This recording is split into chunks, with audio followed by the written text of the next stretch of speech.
I now come to that part of my life during which I planned and finally succeeded in making my escape from slavery. But before narrating any of the peculiar circumstances, I deem it proper to make known my intention not to state all the facts connected with the transaction. My reasons for pursuing this course may be understood from the following. First, were I to give a minute statement of all the facts, it is not only possible, but quite probable that others would thereby be involved in the most embarrassing difficulties. Secondly, such a statement would most undoubtedly induce greater vigilance on the part of slaveholders than has existed heretofore among them, which would, of course, be the means of guarding a door whereby some dear brother bondman might escape from his galling chains. I deeply regret the necessity that impels me to suppress anything of importance connected with my experience in slavery.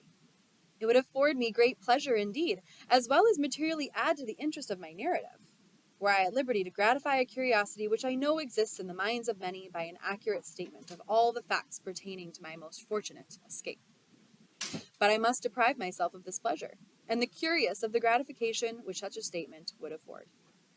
I would allow myself to suffer under the greatest imputations which evil-minded men might suggest, rather than exculpate myself and thereby run the hazard of closing the slightest avenue by which a brother slave might clear himself of the chains and fetters of slavery. I had never approved of the very public manner in which some of our Western friends have conducted what they call the Underground Railroad, but which I think by their open declarations have been made most emphatically the Upperground Railroad. I honor these good men and women for their noble daring, and applaud them for willingly subjecting themselves to bloody persecution by openly avowing their participation in the escape of slaves. I, however, can see very little good resulting from such a course, either to themselves or the slaves escaping. While, upon the other hand, I see and feel assured that those open declarations are a positive evil to the slaves remaining, who are seeking to escape. They do nothing towards enlightening the slave, whilst they do much towards enlightening the master. They stimulate him to greater watchfulness and enhance his powers to capture his slave. We owe something to the slaves of the south of the line as well as those of north of it, and in aiding to the latter on their way to freedom, we should be careful to do nothing which would be likely to hinder the former from escaping from slavery. I would keep the merciless slaveholder profoundly ignorant of the means of flight adopted by the slave. I would leave him to imagine himself surrounded by myriads of invisible tormentors, ever ready to snatch from his infernal grasp his trembling prey. Let him be left to feel his way in the dark. Let darkness commensurate with the crime of his crime hover over him, and let him feel that at every step he takes in pursuit of the flying bondman, he is running the frightful risk of having his hot brains dashed out by an invisible agency. Let us render the tyrant no aid. Let us not hold the light by which he can trace the footprints of our flying brother. But enough of this. I will now proceed to the statement of those facts connected with my escape, for which I am alone responsible, and for which no one can be made to suffer but myself. In the early part of the year 1838, I became quite restless. I could see no reason why I should, at the end of each week, pour the reward of my toil into the purse of my master.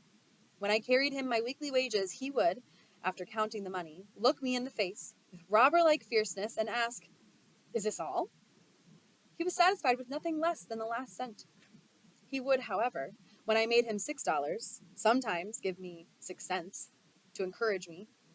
It had the opposite effect. I regarded it as a sort of admission of my right to the whole. The fact that he gave me any part of my wages was proof to my mind that he believed me entitled to the whole of them. I always felt worse for having received anything, for I feared that the giving me a few cents would ease his conscience and make him feel himself to be a pretty honorable sort of robber. My discontentment grew upon me.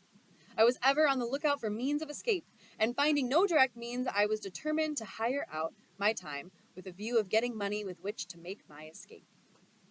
In the spring of 1838, when Master Thomas came to Baltimore to purchase his spring goods, I got an opportunity and applied to him to allow me to hire my time. He unhesitatingly refused my request, and told me this was another stratagem by which to escape. He told me I could go nowhere but that he could get me, and that in the event of my running away, he should spare no pains in his efforts to catch me. He exhorted me to content myself and to be obedient. He told me if I would be happy, I must lay out no plans for the future. He said if I behaved myself properly, he would take care of me. And indeed, he advised me to complete thoughtlessness of the future, and taught me to depend solely upon him for happiness. He seemed to see fully the pressing necessity of setting aside my intellectual nature in order to contentment in slavery. But in spite of him, and even in spite of myself, I continued to think, and to think about the injustice of my enslavement and the means of escape. Paragraph 4. About 2 months after this, I applied to Master Hugh for the privilege of hiring my time. He was not acquainted with the fact that I had already applied to Master Thomas and had been refused. He, too, at first, seemed disposed to refuse, but after some reflection, he granted me the privilege and proposed the following terms. I was to be allowed all my time, make all contracts with those for whom I worked, and find my own employment. And in return for this liberty, I was to pay him $3 at the end of each week, find myself in caulking tools and in board and in clothing. My board was $2.50 per week. This, with the wear and tear of clothing and caulking tools, made my regular expenses about $6 per week. This amount I was compelled to make up, or relinquish the privilege of hiring my time. Rain or shine, work or no work, at the end of each week, the money must be forthcoming, or I must give up my privilege. This arrangement, it will be perceived, was decidedly in my master's favor. It relieved him of all the need of looking after me. His money was sure. He received all the benefits of slaveholding without its evils, while I endured all the evils of a slave and suffered all the care and anxiety of a freeman. I found it a hard bargain, but, hard as it was, I thought it better than the old mode of getting along. It was a step toward freedom to be allowed to bear the responsibilities of a freeman, and I was determined to hold on upon it. I bent myself to the work of making money. I was ready to work at night as well as day, and by the most untiring perseverance and industry, I made enough to meet my expenses and lay up a little money every week. I went on thus from May till August. Master Hugh then refused to allow me to hire my time longer. The grounds for his refusal was a failure on my part one Saturday night to pay him for my week's time. This failure was occasioned by my attending a camp meeting about 10 miles from Baltimore. During the week, I had entered into an engagement with a number of young friends to start from Baltimore to the campground early Saturday evening, and being detained by my employer, I was unable to get down to Master Hugh's without disappointing the company. I knew that Master Hugh was in no special need of the money that night. I therefore decided to go to a camp meeting, and upon my return pay him $3. I stayed at the camp meeting one day longer than I intended when I left. But as soon as I returned, I called upon him to pay him what he considered his due. I found him very angry. He could scarce restrain his wrath. He said he had a great mind to give me a severe whipping. He wished to know how I dared to go out of the city without asking his permission. I told him I hired my time, and while I paid him the price which he asked for it, I did not know I was bound to ask him when and where I should go. This reply troubled him, and after reflecting a few moments, he turned to me and said I should hire my time no longer, that the next thing he should know of, I would be running away. Upon the same plea, he told me to bring my tools and clothing home forthwith.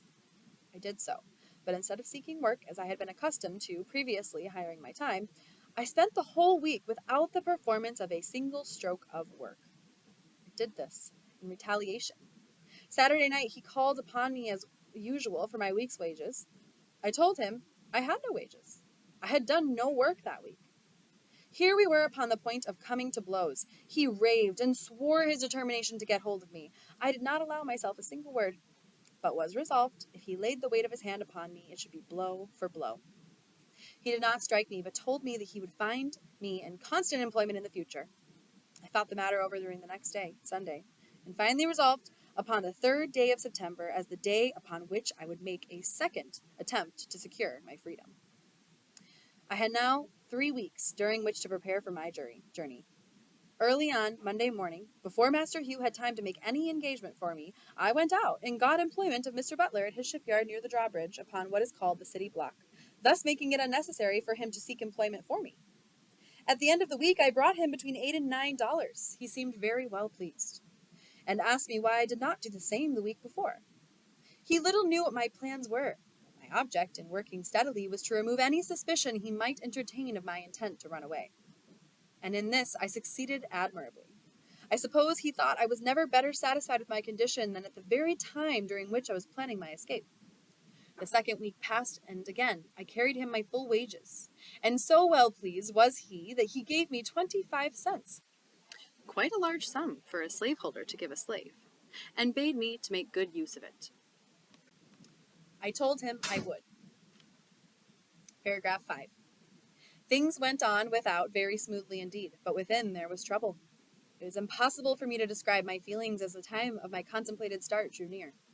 I had a number of warm-hearted friends in Baltimore, friends that I loved almost as I did my life, and the thought of being separated from them forever was painful beyond expression. It is my opinion that thousands would escape from slavery, who now remain but for the strong cords of affection that bind them to their friends. The thought of leaving my friends was decidedly the most painful thought with which I had to contend. The love of them was my tender point, and shook my decision more than all things else. Besides the pain of separation, the dread and apprehension of a failure exceeded what I had experienced at my first attempt. The appalling defeat I then sustained returned to torment me. I felt assured that if I failed in this attempt, my case would be a hopeless one. It would seal my fate as a slave forever. I could not hope to get off with anything less than the severest punishment, and being placed beyond the means of escape. It required no very vivid imagination to depict the most frightful scenes through which I should have to pass in the case that I failed. The wretchedness of slavery and the blessedness of freedom were perpetually before me. It was life and death with me, but I remained firm, and according to my resolution, on the 3rd day of September, 1838, I left my chains, and succeeded in reaching New York without the slightest interruption of any kind. How I did so, what means I adopted, what direction I traveled, and by what mode of conveyance, I must leave unexplained, for the reasons before mentioned.